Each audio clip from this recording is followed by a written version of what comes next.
बोल news headquarter. अस्सलाम वालेकुम। बोल न्यूज हेडक्वार्टर्स में खुश आमदीद। मैं हूँ राफे मिर्जा और मैं हूँ अफशीन कुरैशी। हेडलाइंस आपने जानी, बुलेटिन की टॉप स्टोरीज में आज शामिल करेंगे। हिकमत अमली फाइनल, शहीद की बेटी का खत, सरकारी गंदम कौन खा गया, इंग्लैंड का लाठीचार्ज और खामियों का एतराफ। बुलेटिन का आगाज करेंगे और सबसे पहले आपको बताएं कि सारी अफवाहें दम तोड़ गई। पंजाब असेंबली इमरान खान की अमानत, परवेज इलाही ने दे दी जमानत। चेयरमैन पीटीआई इमरान खान से वजीर आला पंजाब की अहम मुलाकात। पंजाब की सियासी सूरत हाल पर तबादला ख्याल किया गया। परवेज इलाही का इमरान खान की क़यादत पर मुकम्मल एतमाद का इजहार। दो टोक पैगाम में कहा उनका फैसला हतमी होगा, जब कहा जाएगा तो असेंबली तोड़ने में रत्ती बराबर भी ताख़ीर नहीं होगी। पंजाब हुकूमत इमरान खान की अमानत है, गलत फहमियाँ पैदा करने वाले नाकाम रहेंगे, उनके हर फैसले का साथ देंगे। इमरान खान पाकिस्तान के लिए लाजिम व मलजूम है। मुलाकात के बाद परवेज़ खटक ने मीडिया से गुफ्तगू में कहा कि हमें परवेज़ इलाही पर पूरा यकीन है, परवेज़ इलाही अपनी बात पर खड़ा है। इमरान खान मामले पर आज पार्टी रहनुमाओं से भी मुशावरत करेंगे। इमरान खान जैसे ही हुक्म देंगे असेंबली तहलील कर देंगे। वज़ीर आला खैबर पख्तूनख्वा महमूद खान का कप्तान की आवाज़ पर लब्बैक। दो टोक मौक़िफ़ अपनाते हुए कहा कि सूबे में माली बहरान नहीं, गवर्नर राज के लिए ड्रामा रचाया जा रहा है। तहरीक इंसाफ के अंदर कोई फॉरवर्ड ब्लॉक नहीं। इलेक्शन की तैयारी भी मुकम्मल कर ली गई। मैं इमरान खान का सिपाही हूँ, अदना वर्कर हूँ। ये हुकूमत इमरान खान की अमानत है। उनका सिर्फ इशारा मिलेगा तो असेंबलियाँ डिसॉल्व होंगी। मैं लोगों को बताना चाहता हूँ कि मैं वाहिद बंदा हूँ, मेरी वाहिद हुकूमत है कि हमने अपनी इलेक्शन की तैयारी भी शुरू कर ली है। जब भी इमरान खान कहेंगे, उनका इशारा आएगा तो खैबर पख्तूनख्वा की हुकूमत डिसॉल्व होगी। ये जो कहते हैं कि गवर्नर राज पाएगा, ये करेगा और हम ये करेंगे, तो खैबर पख्तूनख्वा में मेरे पास 2/3 अक्सरियत है। कितने MPS खरीदेंगे? मेरी जो टीम है उसमें कोई बिकने वाला कोई बंदा नहीं है अल्हम्दुलिल्लाह। और मुझे अपने MPS पर फख्र है कि जो जिस तरह इमरान खान के साथ और मेरे साथ खड़े थे है और रहेंगे इंशाल्लाह। हम तो इलेक्शन की मूड में है, हम तो रेडी, हम तो तैयार है। ये तो इम्पोर्टेड गवर्नमेंट भाग रही है। वज़ीर आला पंजाब परवेज इलाही की इमरान खान से मुलाकात में ताख़ीर क्यों हुई? PTI रहनुमा असद उमर ने वजह बता दी। बोल न्यूज़ के प्रोग्राम नेशनल डिबेट में गुफ्तगू करते हुए कहा कि जब असेंबलियाँ तहलील करने का ऐलान हुआ, कुछ देर बाद मुनिस इलाही का ट्वीट आया। वो मुल्क से बाहर थे। मुनिस ने दरख्वास्त की कि इमरान खान से मुलाकात मेरे आने तक मौखर की जाए। फवाद चौधरी ने भी कि प्रोग्राम ऐसे नहीं चलेगा में गुफ्तगू में कहा कि ये लोग भड़कियाँ मार रहे हैं, इन्हें पता कुछ नहीं। असेंबलियाँ तहलील हों तो 64% सीटों पर इलेक्शन होता है। इलेक्शन जब भी होंगे इमरान खान की मकबूलियत बढ़ रही है। जिस दिन ऐलान किया अपनी तकरीर में खड़े होके, उसके घंटों के अंदर अंदर पहले मुनिस इलाही का स्टेटमेंट आया और उसके बाद चौधरी परवेज इलाही का स्टेटमेंट आया। तो उन्होंने तो फौरी तौर पर यह बात बिल्कुल वाजे कर दी थी। अब वो डेस्परेशन है बेचारों की, मीडिया सेल वालों की, उनको भी तो कोई ना कोई खबर चलानी होती ना, तो वो उस पर वो फेंटे जा रहे थे। वो मीटिंग जो है, ये मीटिंग पहले हो जाती, मुनिस मुल्क से बाहर थे, वो चाहते थे कि खुद मीटिंग में मौजूद हों, तो इसलिए उन्होंने रिक्वेस्ट की थी, इसलिए ज़रा 2 दिन के बाद वो मीटिंग हुई है। ये तो ऐसी जो है वो बढ़के मार रहे हैं, इनको भी पता है कि उसमें कुछ सर ये असम्बलियाँ तहलील होती हैं तो इसके नतीजे में 64% जो पाकिस्तान की सीटें हैं उनमें इलेक्शन होना है। और अगर 64% सीटों पे इलेक्शन होता है तो आगे से ज़्यादा हो गया। बिल्कुल, नेशनल असेंबली में भी तकरीबन 50% सीटों पे इलेक्शन होना है, 123 सीटों पे इलेक्शन होना है। तो आप देख लें, अगर इसके बाद जो है वो रखना चाहते हैं तो रख लें, हमें तो कोई प्रॉब्लम नहीं है। क्योंकि जो 7 महीने बाद इलेक्शन होंगे तो इंशाल्लाह KP और पंजाब में तो 20 मार्च से पहले हमारी 2/3 मेजॉरिटी के साथ हुकूमतें बच चुकी होंगी। खबरों में अब आगे देखिए, मुखालिफत की आवाज़ें कहाँ? PTI की मकबूलियत से परेशान वज़ीर दाखिला राना सनाउल्लाह अपनी ख्वाहिशात ज़बां पर ले आए। प्रेस कॉन्फ्रेंस में कहा तहरीक इंसाफ करप्ट सिस्टम से बाहर निकलना चाहती है तो सेनेट भी छोड़े, गिलगित बल्तिस्तान आज़ाद कश्मीर से भी बाहर निकले, सदर को भी वापस बुलाए, ये कौमी असम्बली से तनख्वाहें लेनी बंद करें, पार्लियामेंट लॉजेस खाली करें, गाड़ियाँ वापस करें। बोले इमरान खान 26 नवंबर को नाकाम हुए तो असम्बलियाँ तोड़ने का ऐलान कर दिया। तहरीक इंसाफ ने असम्बलियाँ तोड़ने का फैसला कर लिया है तो फिर 20 दिसंबर का इंतज़ार क्यों? इनका मकसद सिर्फ अदम इस्तेहकाम पैदा करना है। ये दोबारा इलेक्शन लड़कर फिर इसी सिस्टम का हिस्सा भी बनना चाहते हैं।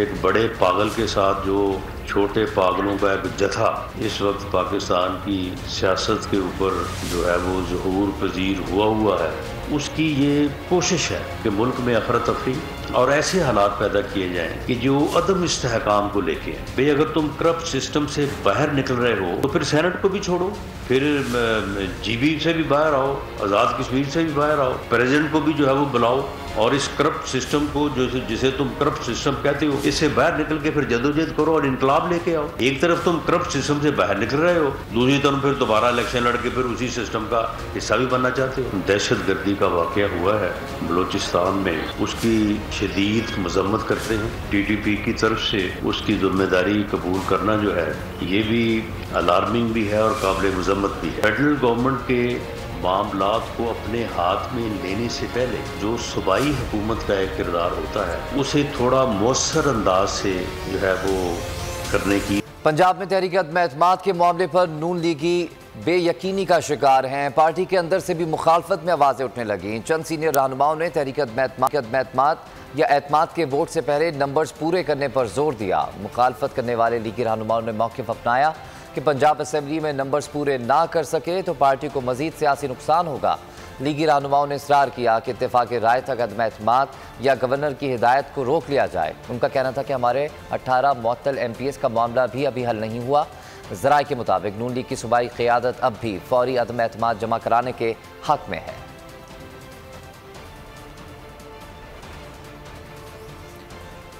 इदारों ने गैर सियासी रहने का दुरुस्त फैसला किया है। साबिक सदर आसिफ अली जरदारी का निजी TV चैनल को इंटरव्यू, बोले मौजूदा आर्मी चीफ को ज़ाती तौर पर नहीं जानता, साथी तौर पर सिर्फ लेफ्टिनेंट जनरल आमिर को जानता था और उन्हें ही आगे लाना चाहता था। आसिफ जरदारी ने कहा कि अदम-ए-एतमाद सिर्फ पंजाब में नहीं खैबर पख्तूनख्वा में भी आएगा। थोड़े दोस्त गुमराह हैं, इन्हें वापस लाना है। हम पंजाब में 30 साल से पावर में नहीं आ सके, लेकिन अब वहाँ अपनी कमजोरियाँ दूर करेंगे। आगे बढ़ेंगे, आपको बताएं कि असेंबलियां कब तहलील करनी है, सिर्फ तारीख का ऐलान बाकी है। रहनुमा PTI फवाद चौधरी कहते हैं कि अगले हफ्ते मुशावरत मुकम्मल हो जाएगी। 20 मार्च से पहले पंजाब और KP में इलेक्शन कराने हैं। हुक्मरान बौखला गए हैं, कहते थे अपनी असेंबलियां तोड़ें, हमने फैसला किया तो कैसेट बदल गई।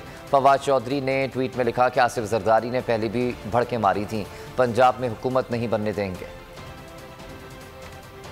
अगले हफ्ते में अपने दोस्तों से कंसल्टेशन कर लेंगे। तारीख ही का ऐलान होना 20 मार्च से पहले हर सूरत में पंजाब में और खैबर पख्तूनख्वा में अगले इलेक्शन हमने करवाने हैं।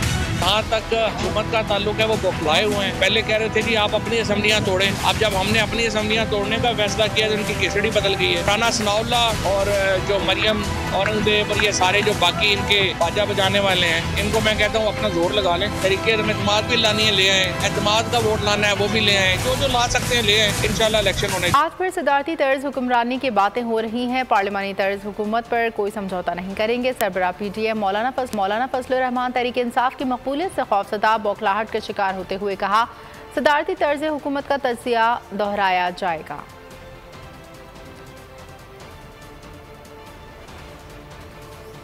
सदारती तर्ज हुकूमत की बातें की जा रही है, पार्लिमानी तर्ज हुकूमत पर कोई समझौता नहीं किया जाएगा। क्या इमरान खान का एजेंडा नामुकम्मल है रियासत को ख़त्म करने का कि इस किस्म की तजावीज़ वो दोबारा पेश कर रहा है? न सदारती तर्ज हुकूमत के हवाले से तजर्बा दोहराया जाएगा, नहीं इमरान खान की दोबारा हुक्मरान बनने का तजर्बा दोहराया जाएगा। हम आईन पाकिस्तान से खिलवाड़ की इजाज़त किसी को नहीं दे सकते। हर एक को चोर चोर कहना ये बयानिया फेल हो चुका, वक्त पर होंगे। बल्कि ये भी सोचा जा सकता है कि अगर ज़रूरत पड़े तो इंतखाबात ज़रा 1 साल आज के लिए मज़ीद मुलतवी कर। ख़वातीन के बारे में नाज़ेबा अल्फाज, सरबराह जमीयत उलमा इस्लाम मौलाना फजलुर रहमान के गले की हड्डी बन गए। मुल्क भर में ख़वातीन सरापा एहतजाज। PTI ख़वातीन अरकान ने मौलाना फजलुर रहमान के खिलाफ खैबर पख्तूनख्वा असेंबली में करारदाद जमा करा दी।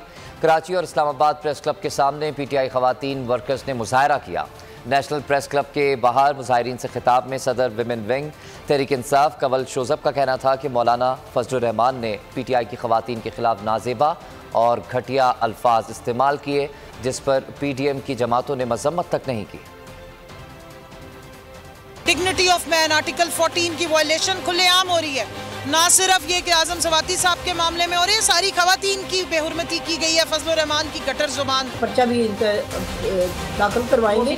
कराची के मालिक यहाँ के अवाम हैं। आपको बताते चलें कि इलेक्शन कमीशन नहीं, MQM पाकिस्तान के रहनुमा खालिद मकबूल सिद्दीकी का जनरल वर्कर्स के इजलास में खिताब। कहा, इलेक्शन का फैसला शहर के वारिसों ने करना है, वफाक या सिंध हुकूमत में नहीं।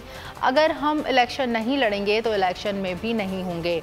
वसीम अख्तर ने कहा, आने वाले बल्दियाती इलेक्शन हमारी बका का सवाल है। ख्वाजा इज़हारुल हसन कहते हैं, मरदमशुमारी और हल्का बंदियों पर किसी की आवाज़ नहीं निकलती। अदालत में ये मामला MQM लेकर गई थी। ईमानदाराना, शफाफ और मुनसिफाना इलेक्शन होगा तो इलेक्शन लड़ेगी, और MQM इलेक्शन नहीं लड़ेगी तो इलेक्शन नहीं होंगे। आपको फैसला करना है, इलेक्शन कमीशन को नहीं करना है। कराची के मालिक आप हैं, आपको फैसला करना है, वफाक को नहीं करना है। कराची और हैदराबाद के असल वारसों को करना है, सूबे सिंध और सिंध की हुकूमत को नहीं करना है। जाली डोमिसाइल आपके सामने है, नौकरियां हमें नहीं मिलती। ये सारी जद्दोजहद कौन कर रहा है? और अगर ये जद्दोजहद हमें पीपुल्स पार्टी के साथ बैठ के करनी पड़ रही है, हमें सारे इख्तिलाफात खत्म करके भूल के मुत्तहिद होके इस इलेक्शन में जाना है। ये 22 अगस्त किसी और जमात पे आता ना तो वो एक गली की जमात भी नहीं रहती, क्योंकि ये महाजर शनाख्त का मामला था। इसलिए आज मुत्तहिदा कौमी मूवमेंट 22 के बाद भी दोबारा खड़ी। पूरे पाकिस्तान की सियासी जमातों की तकरीर में देख ले, हमें सही गिनो, हमारी आबादी पूरी करो। वाहिद मुत्तहिदा कौमी मूवमेंट है जो सुप्रीम कोर्ट में 4 साल से मौजूद है और फैसला आने वाला है। और अगर आपको हमारी ये वीडियो पसंद आई है तो लाइक पर क्लिक कीजिए। आप ये समझें, ये जो हक है ना, हक पे खड़े रहना और हक को बोलना, ये दूर से लगता है तन्हा हो गए लोग। आप खान साहब को देखें, तन्हा दिखाई देने, सारी जमातें मिलकर उनके खिलाफ हैं, लेकिन आज भी पाकिस्तान की आवाम उस हक की आवाज़ के पीछे जो है 80% से ज़्यादा आवाम उनके साथ है। सेम एग्जैक्टली इसी तरीके से बोल की कहानी है भाई, बिल्कुल अलग आपको तन्हा दिखाई देगा, हर जगह आपको खड़ा हुआ नजर आएगा, हटेगा नहीं किसी चीज़ से। और उसके साथ भी 80% आवाम अगर आज आप देखें तो उसे बोल दिख रही है।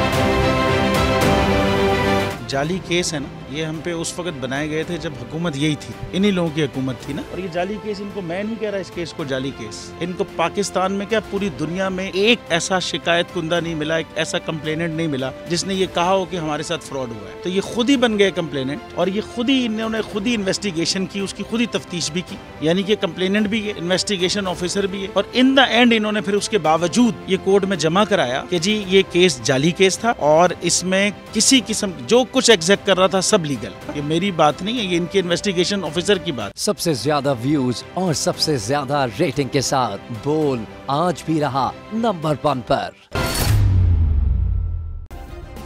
सब्सक्राइब करें और बेल दबाएं ताकि कोई खबर रह न जाए।